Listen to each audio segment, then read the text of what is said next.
Él es un fenómeno, como saben, este hombre, por todo, porque vivió 90 años, que entonces figúrense lo que era, y yo leí una vida de él cuando tendría yo 10 años u 11, y era una vida pequeña, pero yo era pequeño también, y me llamó la atención que empezaba diciendo... imagen más o menos, no me acuerdo, pero imagen de los trabajos que habían ocupado la luenga vida de aquel hombre era la llaga que tenía en el pecho, producida por la barbilla que se le clavaba en él de lo inclinada que tenía la columna. Yo, claro, entonces te creías todo eso al pie de la letra. Ahora no me lo creo porque digo, bueno, cómo se lavaba, cómo se entraba por aquí la mano. Pero quiere decir que sí, las fotos, las pinturas donde está muy viejito, está así cargadísimo de espaldas, claro, 90 años. Fueron 90 años fecundísimos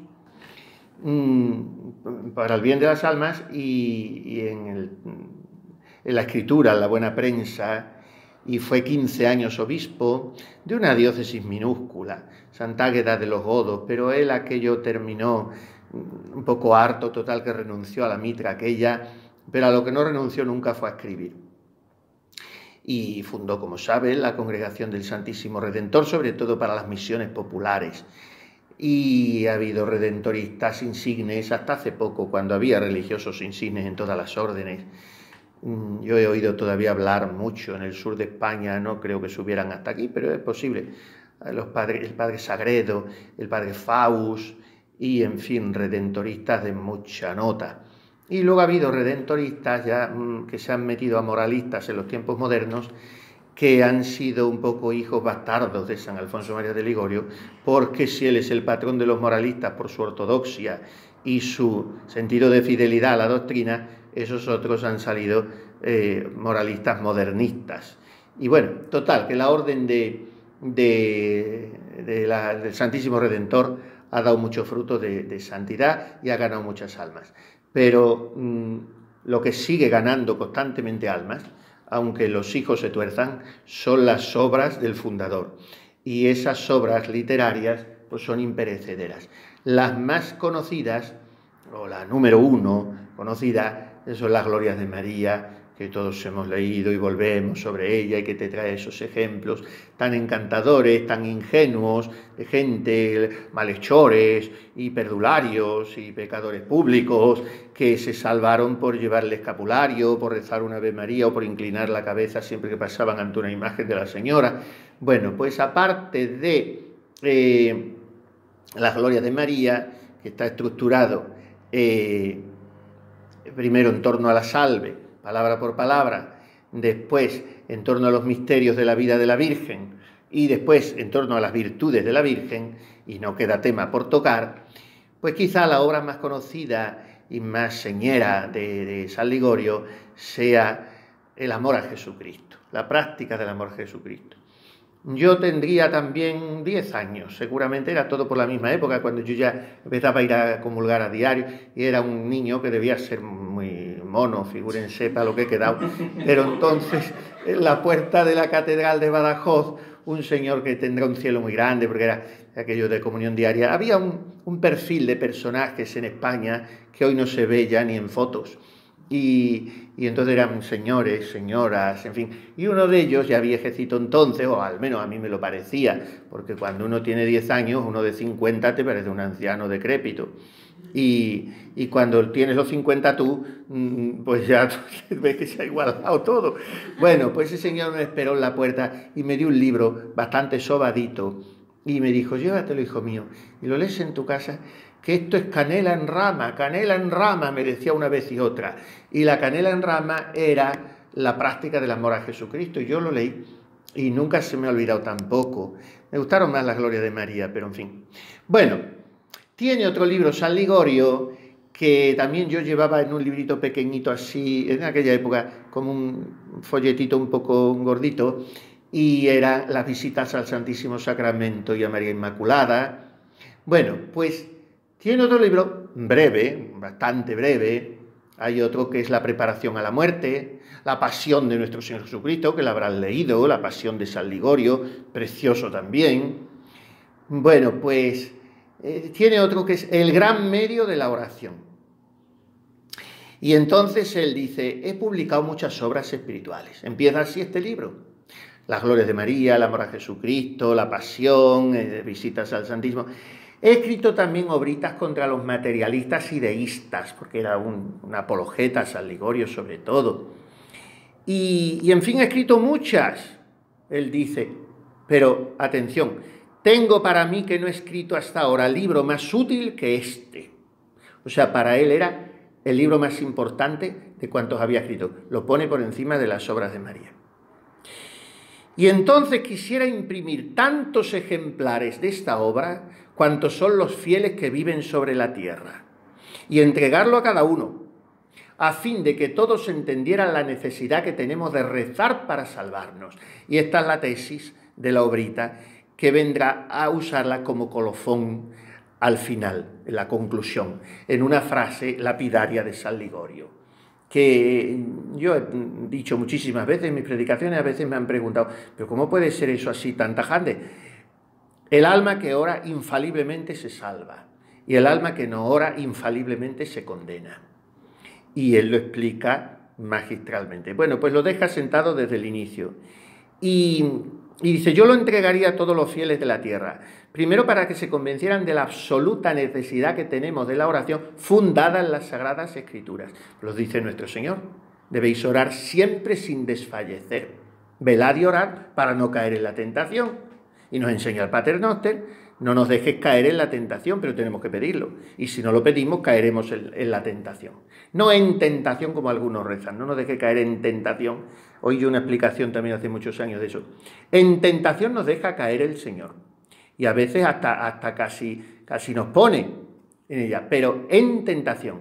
O sea, que seamos tentados entra dentro de los designios de su providencia. Porque nada sabe el hombre si no es tentado, dice la Sagrada Escritura. Lo que es menester es no caer, una vez que estás en la tentación, no caer en ella. Bueno, pues primero porque es necesarísimo orar. Le entregaría esta obra a todos los cristianos, a todos los hombres del mundo, dice él. Y segundo, por el poco cuidado que tienen en practicar este gran medio de salvación. Y lo que me aflige todavía más es ver que los predicadores y confesores poco hablan de esto a sus auditorios y penitentes. Hoy no se habla ni a las monjas, más que de formación y de todas esas cosas. Pero la formación número uno es la oración, sin la cual no hay otra formación. Y hay muchos libros piadosos que andan hoy en manos de los fieles que no hablan abundantemente de este tema, pese a que todos, libros, predicadores, confesores, profesores, no debieran insistir más que en esto, en el gran bien de la oración. Inculcan medios para conservarse, o inculcaban entonces, claro, esto está escrito en el siglo XVIII, para conservarse en gracia de Dios, huir de las ocasiones, frecuencia de sacramentos, oír la palabra de Dios, etcétera, todos medios utilísimos, pero que no sirven de nada si no se ora. Este es el gran mal de nuestro tiempo. Que sí, que se escogen muchos medios, pero se ora muy poco. Se ora muy poco. Dicen que se secularizaron 80.000 sacerdotes después del concilio. Aquello fue espantoso. El demonio se metió en la iglesia hasta el corral y no se ha salido. Y ahora hay otras maneras de secularizarse, hay otros escándalos de los sacerdotes peores, porque más valía secularizarse. Y entonces Pablo VI, el pobre, pues se moría de pena, se le iba a la iglesia de las manos y fue bastante desastroso todo. Y entonces alguien le preguntó una vez, ¿pero cómo es posible estos sacerdotes pierden la cabeza? Yo escuché que una vez se metió Pablo VI en el oratorio y se pasó la noche allí llorando y rezando porque le habían entregado la petición de secularización de un sacerdote de 80 años. Y él dijo, esto ya es demasiado. Eso era para él, fue ya como... Y entonces alguien le preguntó, a alguien de la curia una vez, pero Santo Padre, ¿cómo es posible que estos sacerdotes, qué pasa? Esta era una catarata de peticiones todos los días. Y entonces dicen que contestó Pablo VI, pregaban o poco, oraban poco. Y el director espiritual en el seminario nos decía con frecuencia que de aquellos sacerdotes muchos tenían grados académicos, eran licenciados, doctores, y la mayoría, los doctorados o lo que tuvieran, era en Sagrada Escritura. O sea que eran gente que se había pasado la vida estudiando las cosas de Dios. Pero luego dejaban a Dios hablando objetivamente, porque no vamos a juzgar las intenciones internas de nadie ni los dramas que se produzcan en cada corazón. Pero en fin, que si no se reza, pues son inútiles las meditaciones, los propósitos y las promesas, porque seremos infieles a las gracias de Dios y no podremos vencer las tentaciones, dice San Ligorio. Bueno, pues este es la tesis con que comienza su obra. Y luego el plan es el siguiente. Habla de 3 puntos. La necesidad absoluta de la oración a toda costa, la eficacia de la oración cuando se hace bien y las condiciones de la oración, que son las que hemos dicho esta mañana rápidamente en la homilía, que las toma él de Santo Tomás de Aquino. Vamos a ver punto por punto. Necesidad de la oración.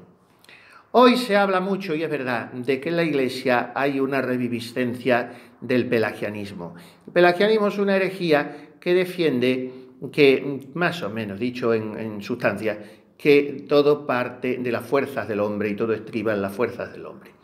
Y la gracia de Dios no tiene que ver. El primero que combate esto es San Agustín, y luego tiene que la Iglesia volver a defender paladinamente la doctrina de la gracia en el Concilio de Trento, que seguramente el más importante, no porque no define tanto como los primeros de los primeros siglos, pero es mucho más completo. Y entonces, frente al error de Lutero, que Lutero lo que hacía era retomar la herejía de Pelagio, entre otros. Bueno, pues entonces ese es un error muy grave y está hoy en la Iglesia de nuevo. Pero la Sagrada Escritura dice cosas muy contrarias.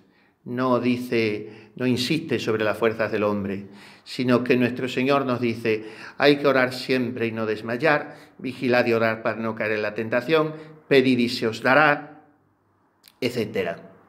Porque sin el socorro de la divina gracia no podemos hacer nada. Y la palabra nada en todas las tierras, por lo menos en la mía, significa nada. Y nuestro Señor lo dice: sin mí nada podéis hacer. Y todo sarmiento que no está unido a la vid no sirve para nada, porque no recibe la savia y por lo tanto no puede producir fruto y solamente merece ser echado al fuego. Entonces, sin mí no podéis hacer nada es el fundamento de la necesidad absoluta de la oración. Ni siquiera podemos decir Jesús, dice San Pablo, o sea, decirlo, articularlo con la lengua, sí, pero decirlo en el Espíritu Santo nos es imposible sin el auxilio de la divina gracia. Dice Trento, Concilio de Trento: si alguno dijere que el hombre, sin la preveniente inspiración del Espíritu Santo y sin su ayuda, puede creer, esperar, amar y arrepentirse como es debido para que se le confiera la gracia de la justificación, sea anatema. Por eso hoy, lo que hablamos tantas veces, no hay vocaciones, no hay santidad, los jóvenes viven alejados de Dios y los mayores también. ¿Por qué? Porque para acercarse a Dios es necesario tener un movimiento constante de conversión, porque constantemente estamos siendo tentados por el maligno para pecar. Y el pecado, según San Agustín, es aversio a Deo, el conversio a criaturas, el que se da la espalda a Dios y vuelve el rostro a las criaturas. Eso es el pecado. Y la conversión, la gracia, es lo contrario. Ya lo dice la palabra, conversio a Deo, ad Deum, convertirse a Dios, volverse a Dios. Y dar la espalda, en el buen sentido, cuando las criaturas son enemigas de nuestra salvación. Bueno, pues ¿cómo la gente hoy se va a acercar a Dios si no tiene un movimiento de conversión? Porque para ese movimiento de conversión es necesaria la oración, porque sin la oración no se puede ver la gravedad del pecado.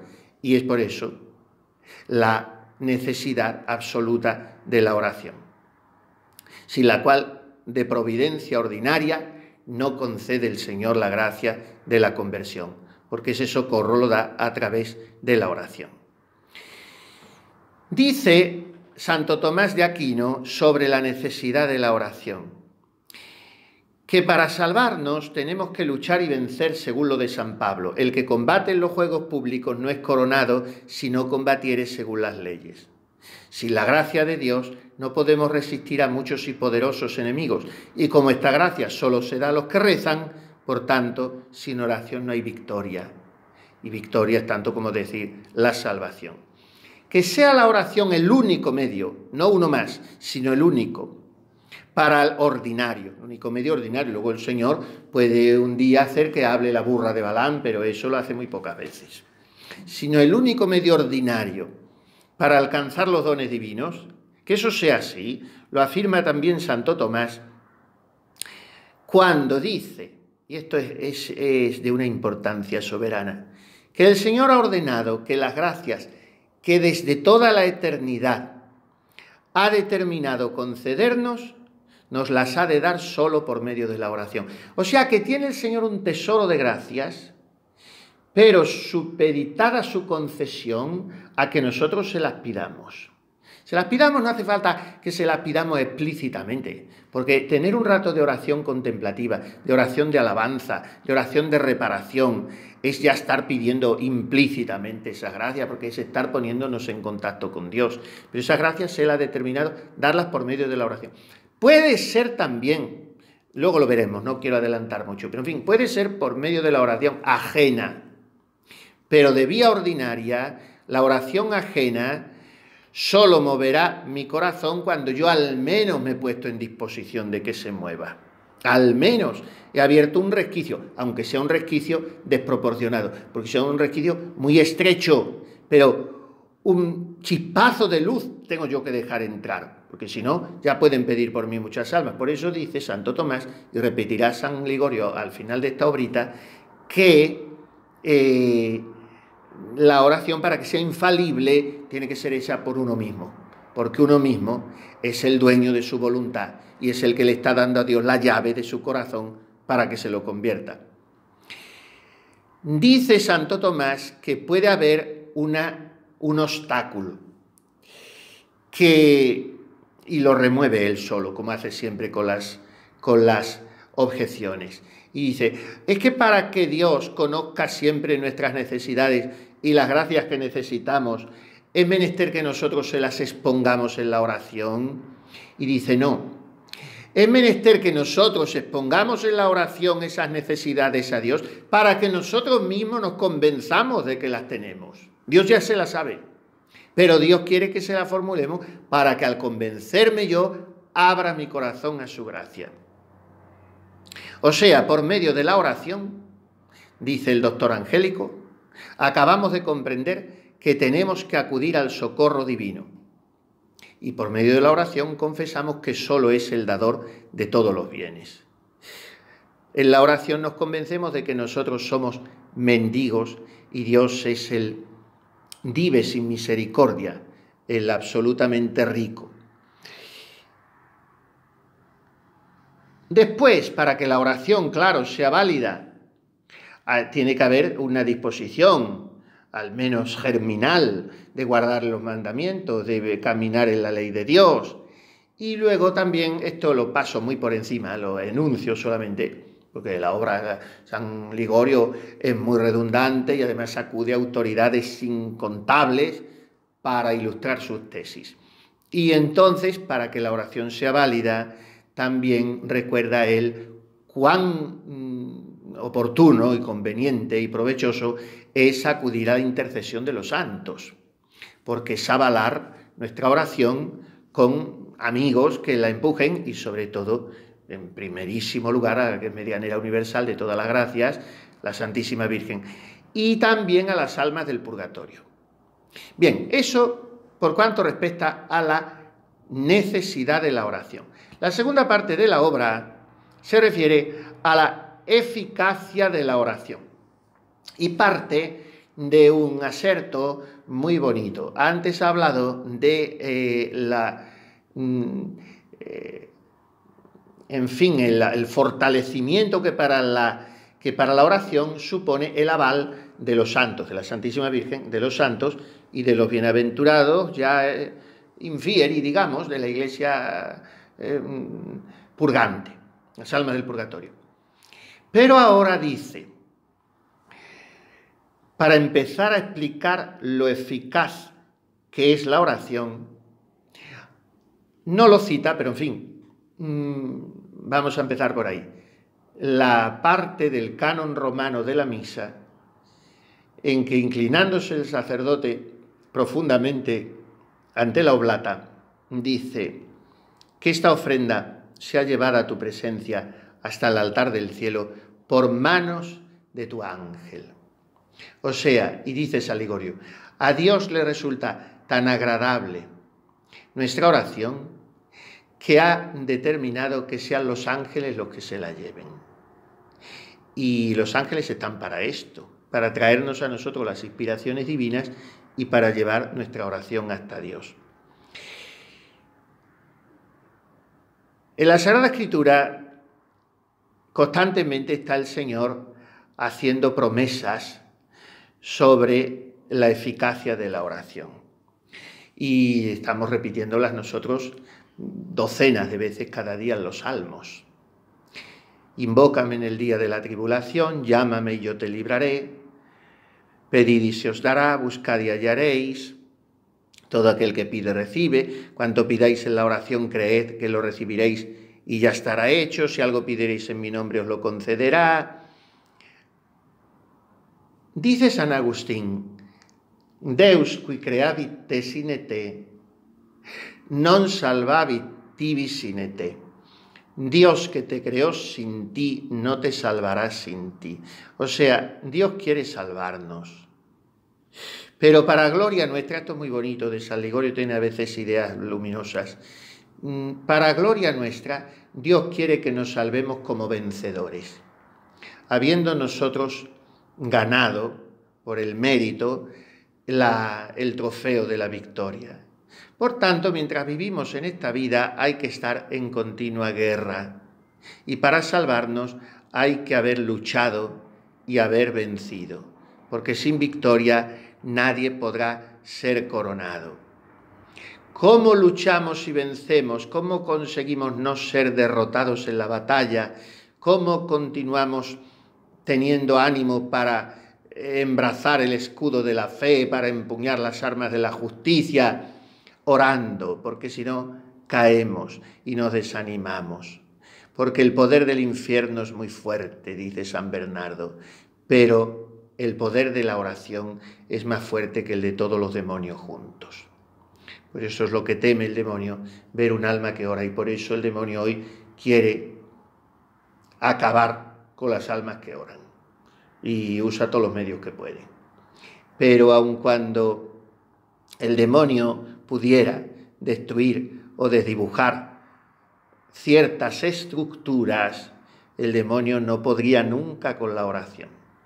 Porque la oración y la vida contemplativa no depende, aunque tenga mucha ayuda en las estructuras, pero no depende de ellas.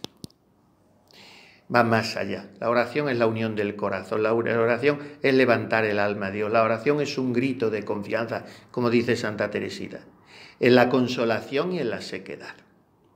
Por tanto, la oración es una torre fuerte, donde nos refugiamos de los enemigos, y es un arma poderosa. Y el Señor conoce, porque lo ha destinado así desde toda la eternidad, el gran bien que es para nosotros, la necesidad de la oración. Y entonces permite, y a veces hasta decreta, que seamos asaltados de muchos enemigos. ¿Para qué? Para que acudamos a Él. Cuando la guerra es mayor, lo que no tenemos que hacer es mirar a nosotros mismos, sino precisamente gritar al Señor y confiar mucho en el poder de la oración. El Señor se pone muy contento cuando recurrimos a Él en la oración, fundados en la confianza y en el abandono. Y el Señor se siente desagradado cuando estamos o perezosos en la oración o centrípetos por nuestras preocupaciones, que van siempre a rebotar en nosotros mismos, sino que todo eso tiene que hacernos ascender a Él. Venid a mí todos los que estáis cansados y agobiados, que yo os aliviaré. Y todos estamos cansados y agobiados porque la vida, como decíamos esta mañana, como dirían los mexicanos, la vida es dura y cachetona, y la vida es larga, y la vida es ingrata, y la vida es sudorosa, pero la vida es bella, porque la vida es el palenque que tenemos para luchar y vencer en esta batalla es ganar el cielo. Por eso la gente pobrecita hoy. Nosotros veníamos hablando, ¿cómo es posible que haya hoy tan pocos suicidios? Tenía que haberlos cada minuto, porque la gente, sin vivir en esta vida, esperando el cielo, ¿pero qué sentido tiene esto? Y es que hay que estar, no es que hay que estar pensando constantemente en el cielo, es que hay que estar viviendo en el cielo ya. Y esto te lo da la fe, y esto te lo acrecienta la oración. Y esto le falta muchas veces hasta a las monjas que se pasan toda la vida haciendo oración y levantándose a las 3 de la mañana. Que estamos en el cielo, que lo demás esto es un engaño, esto se pasa, y esto es el gran teatro del mundo, que se corre la cortina y se ha corrido. Y ya está, y todas las agujas de los ordenadores ahí se quedan para que borde otra. Pero nosotros estamos en el cielo ya, y o se vive así, o estamos tocando el violón. Porque es que todo es, como dice San Pablo, la representación de este mundo se termina. Y eso o se ve en la oración o no se ve en ningún sitio. Donde no se ve es devorando amarguras propias o rumiando desgracias eclesiales. Y ya está, tenemos lo que tenemos. ¿Y qué hacemos? Pues mirar a Dios y ponernos en sus brazos como un niño. Y no hay problema, como aquel pequeñuelo que estaba en el avión y el avión se estrellaba, como hoy se ha estrellado uno en México, con 103 pasajeros y no ha muerto ni uno, en Durango. No ha muerto, gracias a Dios, ni uno. Nada más eso, que eso es lo peligroso de los aviones, claro, de los más, es el despegue y el aterrizaje. O sea, las dos cosas van bien. Pues, pero ese, o sea, al despegar, pues no sé qué fallo habrá tenido, total, que se ha, vamos, casi reventado, se veía, no se ha muerto ni uno de los mexicanos. Gracias a Dios. Así es que, bueno, pues... pero ese era otro avión que iba ya surcando los cielos y entonces tiene un fallo el motor y empieza a cundir el pánico entre los pasajeros y tal y que cual. Y un zagalillo, un niño, un muchachito, un niño, empieza a corretear jugando por los pasillos y ya le dice una señora, pero niño, siéntate y ponte el cinturón, ¿no ves en qué situación estamos tan terrible? Y el niño le dice... No, señora, usted tranquila, yo no me preocupo, porque el piloto es mi papá. Y ya está. Pero nosotros no tenemos la fe de ese niño. El piloto es papá y no pasa nada, aquí no pasa nada. Y si pasa, no importa. Y si importa, no pasa nada. Y entonces eso se obtiene en la oración. Para eso sirve la oración. Y ahí está la eficacia de la oración. Y no me alargo más en este punto porque no me quiero alargar mucho en la plática y como digo, ahí tienen el libro y lo leen porque yo no es que pretenda resumirlo entero ni muchísimo menos. Esa es la segunda parte. Después de hablar de la necesidad, San Gregorio habla de la eficacia de la oración. Y luego abunda en esta eficacia diciendo las condiciones de la buena oración. Y esto ya es la tercera parte del libro. Y es lo que más o menos hemos explicado esta mañana. Él empieza planteando la cuestión a partir de la promesa de nuestro Señor Jesucristo. En verdad os digo que cuanto pidiereis al Padre en mi nombre, os lo concederá. O sea que yo pido al Padre que me toque el gordo de la lotería en nombre del corazón de Jesús y ya estoy seguro del gordo. Y vamos a ver cómo hay que leer esta bella promesa que dice él, esta bella promesa de Jesucristo. Sí, nos concederá todo cuanto le pidamos, pero con la condición de que recemos con las debidas disposiciones. Santiago en su epístola, que dice, si pedís y no alcanzáis lo que pedís, es porque pedís mal. Entonces hay que ver cómo vivo. Las distracciones de la oración son las distracciones de la vida. Que yo no vivo en presencia de Dios, que no vivo en un tono sobrenatural, que no vivo rectilíneamente buscando el rostro del Señor. Y entonces, claro, pues la oración sale lo que llevo en el corazón. Pero pedimos mal, no solo porque nos distraigamos, sino porque pedimos muchas cosillas, muchas ridiculeces, o estamos pendientes de cosas que sí que a nosotros nos parecen muy importantes. Vamos a ver, esto es conducente a tu santificación, porque es que la mayoría de las veces yo no lo sé. Lo que es determinante para mi santificación, la mayoría de las veces yo no lo sé. Lo que sé que es conducente a mi santificación, sí o sí, es la caridad y la humildad. Sin esas dos virtudes, dice Santo Tomás de Aquino, que es siempre tan penetrativo y tan agudo y tan sensacional, es la última cosa que diga, es tan genial, más que nosotros, es la mejor, pues dice que nadie puede alcanzar para otro hombre la vida eterna, ni por tanto las gracias que conducen a ella de condigno, como dice la teología. Esto no las voy a meter en esas trinidades porque no tienen ustedes ni idea ni falta que les hace, pero en fin, que proporcionalmente, para entendernos un poco, yo solo puedo impetrar, sabiendo que el Señor me va a escuchar, las gracias necesarias para la salvación para mí mismo. Puedo impetrarlas para los demás, pero es que yo no sé cómo está de abierto el corazón del otro. Eso lo sabe el Señor, y como el Señor nos ha hecho libres, pues el otro se lo puede mantener cerrado. Pero cuando yo estoy pidiendo las gracias para mí, ya le estoy abriendo y ya le estoy dando mi libertad a él. Por tanto, la promesa que hizo el Señor a los que rezan es solamente a condición de que recen por ellos mismos y no por los demás. Y sin embargo, hay otros muchos autores espirituales y doctores que sostienen lo contrario, dice San Ligorio, y se fundan en la autoridad de San Basilio, que afirma que la oración es infalible aun cuando recemos por otros, pero añade, claro, es importante, añade, con tal que esos otros no pongan algún impedimento positivo, y se apoya en la Sagrada Escritura. Orad los unos por los otros para que seáis salvos, porque es muy poderosa ante Dios la oración del justo. Y dice San Juan, el que sabe que su hermano ha cometido un pecado, ruegue por él, y Dios dará la vida al que peca.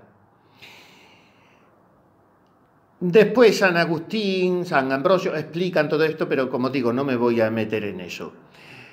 Muy especialmente pide esto nuestro Señor, que recen para sí mismos a los sacerdotes y religiosos.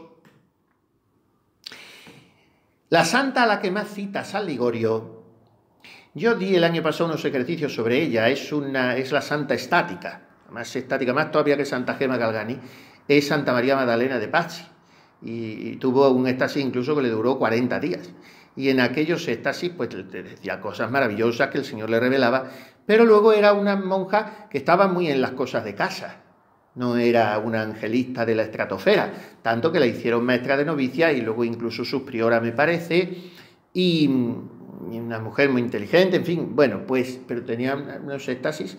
Y la santa que más cita, San Ligorio cita a todo el mundo, cita mucho a Santa Teresa, claro, y cita incluso a San Juan de Ávila, entonces él, que no era Ávila ni beato, y cita muchísima gente que nadie conocemos. No sé qué ficheros tenían esa gente sin ordenador y sin nada, eran monstruos esta gente. Pero a la que más cita es a la Pazzi, además. Y entonces aquí dice que un día le dijo Jesucristo a Santa María Magdalena de Pazzi, mira, hija mía, cómo los cristianos viven entre las garras de los demonios. Si mis escogidos no los libran con sus oraciones, serán totalmente devorados. Y entonces esa monja, esa santa, decía a sus monjas, hermanas, Dios nos ha sacado del mundo, no solo para que trabajemos por nosotros, en primer lugar, sino también para que aplaquemos la cólera de Dios en favor de los pecadores. Otro día dijo el Señor a la misma santa, a vosotras, esposas predilectas, os he confiado la ciudad de refugio, que es mi sagrada pasión. Encerraos en ella y ocupaos en socorrer a aquellos hijos que perecen, y ofreced vuestra vida por ellos. Por eso tenía esta santa una costumbre. Las monjas eran siempre muy contabilizadoras, a mí esto me agobia mucho, pero en fin, era la espiritualidad de los tiempos. Y entonces María Magdalena de Pazzi tenía la costumbre de que todas las mañanas, de las primeras cosas que hacía, ofrecía 50 veces, sería para darse bien cuenta ella, o como una especie de letanía, ofrecía 50 veces la sangre de Cristo por los pecadores. Y exclamaba en uno de sus éxtasis, qué pena tan grande, Señor, ver que podría, muriendo yo, hacer bien a vuestras criaturas y no poder morir. Dicen que no pasaba ni una sola hora del día sin rezar por los pecadores, y que se levantaba muchas veces por la noche y corría al sagrario a rezar por los pecadores. y un día la hallaron llorando amargamente y le preguntaron, y contestó: lloro porque me parece que no hago nada por la salvación de los pecadores. Y lo mismo que Santa Catalina de Siena, Santa Teresita del Niño Jesús, muchas santas han dicho esto. Es una barbaridad teológica imponente, pero el Señor le agradará muchísimo, claro, que se ofrecerían a sufrir las llamas del infierno, con tal de que allí hubiera un alma que amase al Señor y de que se librasen de los pecadores. Y rezaba de modo especial Santa María Magdalena de Pazzi por los sacerdotes, porque sabía que su vida santa era la salvación de muchos y su vida descuidada y relajada y tibia era motivo de que se perdiesen tantas almas hasta condenarse. Bien, pues por eso, en primer lugar, pedir por la propia santificación y segundo, por la salvación de los demás. Segunda condición, que pidamos cosas que sean necesarias y convenientes para nuestra salvación. Y es verdad que, como esto lo he dicho un poco antes, ¿no?, que a veces pedimos cosas muy superfluas, muy gratuitas e incluso a veces hasta indirectamente o casi directamente también nocivas para nuestra salvación. Y a veces, la inmensísima mayoría de las veces, por no decir todas las que pedimos algo que no es nuestra salvación y santificación, no sabemos si es voluntad de Dios. Es que no lo sabemos. Incluso cuando pedimos cosas que claramente parece que son para más gloria de Dios, lo pueden ser en nuestra percepción, pero es que Dios en sus designios divinos puede haber determinado que en ese momento Satanás metiera la pata o la metieran los hombres y se estropearan ciertas cosas para luego mayor bien.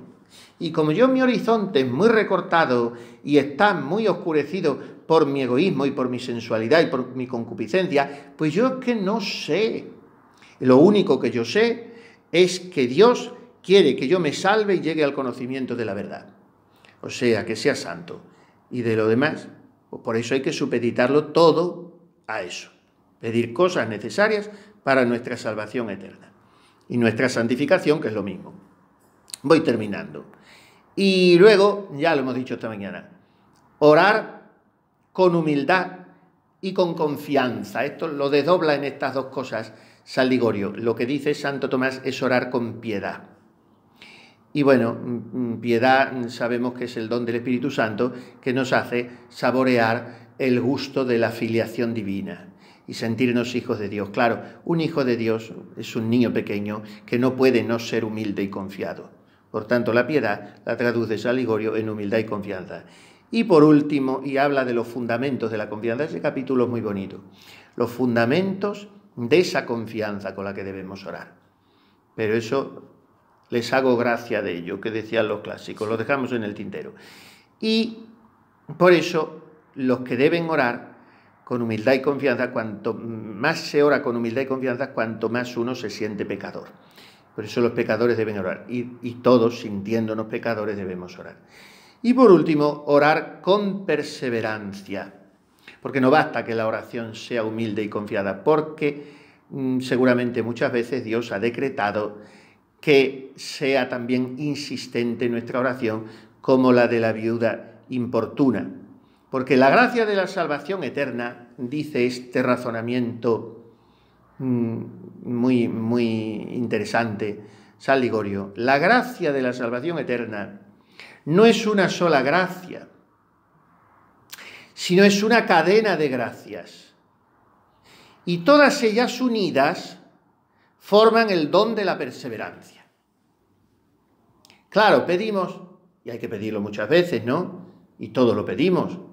Señor, la gracia de la perseverancia final. La perseverancia final es que te aproveche esta plática.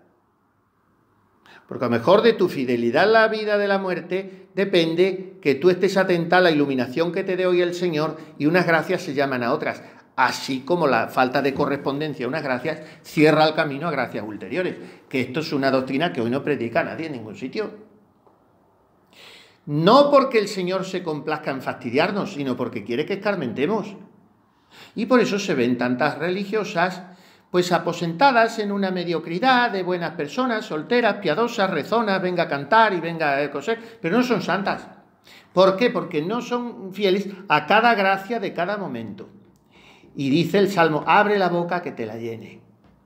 Y la capacidad del alma se va agrandando o se va achicando, como el que va comiendo más y más, pues cada vez, eso es como todo. Y el que va dejando de comer, el esófago se le va achicando ya como un pajarito. Pues las gracias es lo mismo. Y la fidelidad a una gracia llaman a otras. Y viceversa. La infidelidad a la gracia va cerrando el camino. Una doctrina de teología espiritual que se tiene olvidadísima y que es muy importante recordar. Porque, claro, la perseverancia, ¿cómo decimos? Es eso, es una cadena de gracias. Y todas ellas unidas forman el don de la perseverancia. No basta que cuando yo me muera diga Jesús, José y María, en paz descanse el alma mía, y eso ya es la perseverancia. No, la perseverancia es cada día que me prepara para ese momento. 3 perseverancias me enseñaron a mí, pero también era yo bastante niño, ya un poquito mayor, tendría 14 o 15 años.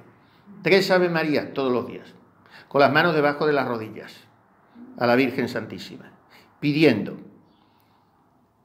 la perseverancia en la vida de la gracia, que es la perseverancia final, la perseverancia en la vocación, y la perseverancia, esta me la enseñaron para cuando llegara el momento, y gracias a Dios llegó, y la perseverancia en el fervor sacerdotal o religioso, porque no es lo mismo perseverar en la vida de gracia, que pienso que la inmensa mayoría de las monjas perseverarán, estaría bonito, y se irán al cielo, pero después de chupar muchísimos siglos de purgatorio y entrar en el cielo en un rincón bastante desgraciadito comparado con el que el Señor les tenía preparado. Eso de llegar al grado de gloria que el Señor les tenía preparado, llegarán muy pocas monjas, muy pocas, porque son muy pocas, son santas. ¿Se salvarán? Sí, hombre, estaría bueno, se salvarán. Y una vez que estén allí, tampoco van a mirar con envidia a Santa María Magdalena de Pazzi, porque no puede haber envidia. Si la pudiera ver en el cielo, la mirarían de reojo la mayoría. Pero se salvarán. Pero el grado de gloria que el Señor tiene, muy pocas. ¿Por qué? Por esto que estamos diciendo. Porque una cosa es la perseverancia final, en la vida de gracia. Otra cosa es la perseverancia en la vocación, que es un sí sostenido, es un do de pecho. La música que tienen, si tienen hasta órgano de tubo, ¿qué les voy a contar yo a ustedes? El sí sostenido, como no hay medio tono entre el sí y el do, que no hay bemol, tú pasas y dices sí sostenido no hay, claro, porque sí sostenido es un do natural, y un do natural, si es el do de la octava superior, es un do de pecho. O sea que solo quien sostiene el sí, da el do de pecho, en la vida religiosa. Y el do de pecho, pues más bien lo que hay que decirle a la monja es: Sor Juana, deje usted el gallo para el arroz. ¿Qué pasa? Que hay que dar el sí en cada momento, Perseverancia en la vida de gracia. Sí, hombre, ya guardamos los mandamientos, como decía el joven rico, si todo eso lo hago, y además de los mandamientos guardo las constituciones. Bueno, sobre eso habría mucho que escribir, sobre el guardar las constituciones, pero en fin, más o menos, las guardamos. Pero la perseverancia en la vocación, decir sí, y ya la crema es la perseverancia en el fervor religioso. O sea, no hagáis las cosas por costumbre, sino haciendo actos heroicos de mayor perfección.